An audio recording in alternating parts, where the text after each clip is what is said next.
Hello, welcome to my kitchen. I am Leanne, and today we are kicking off a month-long series of delicious, easy desserts for two.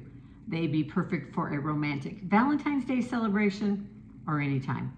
And we're going to start with one of my favorite desserts to make when I am looking for something elegant, easy, and make ahead. Today we are making a panna cotta for two.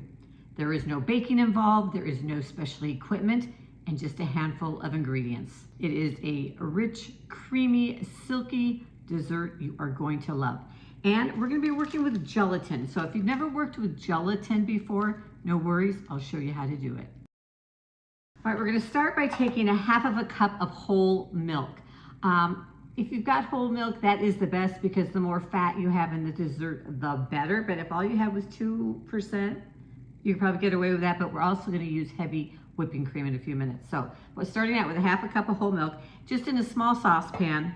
Remember, we're making a small batch, so it doesn't have to be too big, and you don't want it too big, otherwise your surface area will be too big. And then we're going to use some gelatin.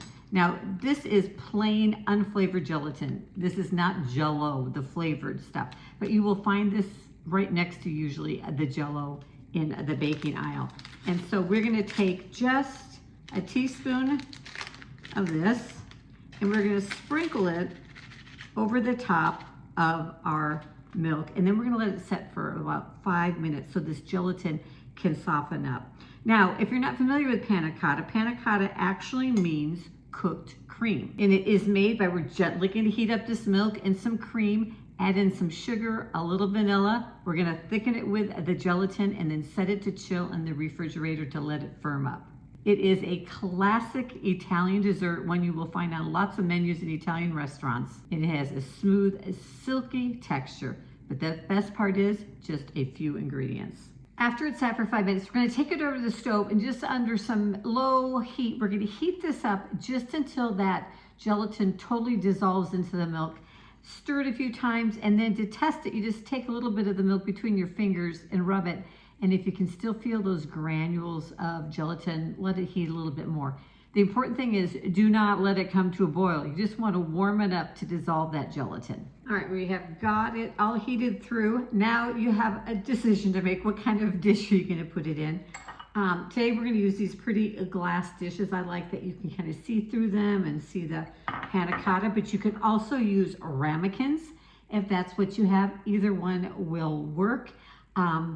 But today we're going to use these dishes. Now we also need to put some vanilla in. We're going to add in a half of a teaspoon of vanilla, and I measure vanilla with my heart. There we go. And then the hardest part of this whole dessert is making sure you get even amounts in both dishes. But we're just going to pour it in. Okay, I had to grab a towel. That handle is a little hot. All right, and then we'll pour the rest into this one.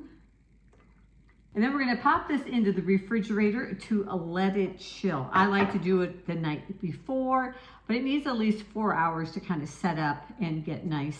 It's not going to get real firm. It's going to be jiggly. It's kind of the texture, if you've ever had a flan, it will be a similar texture. So into the refrigerator. Okay, so after our panna cotta has chilled, and that is one great thing about this dessert, if I haven't mentioned it already, is you can make it ahead. You can make it a day or two ahead of when you plan on serving it, but at least 4 hours, give it chill time in the fridge.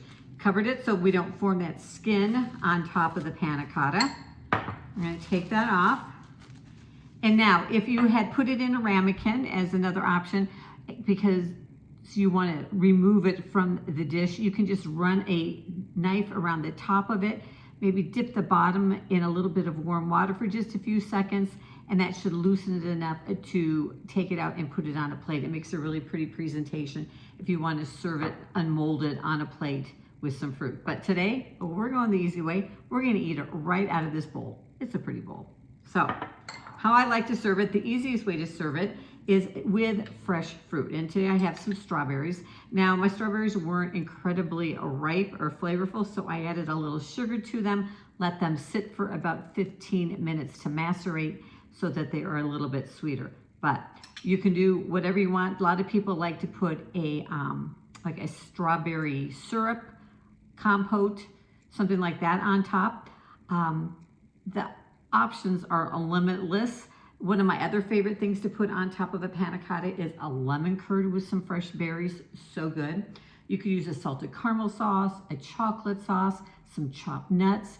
Make sure you check out down below in the description of this video because I give you a whole list of different things that you can use to top the panna cotta. But it is also delicious just like this. All right, so let's go ahead and put our strawberries on top.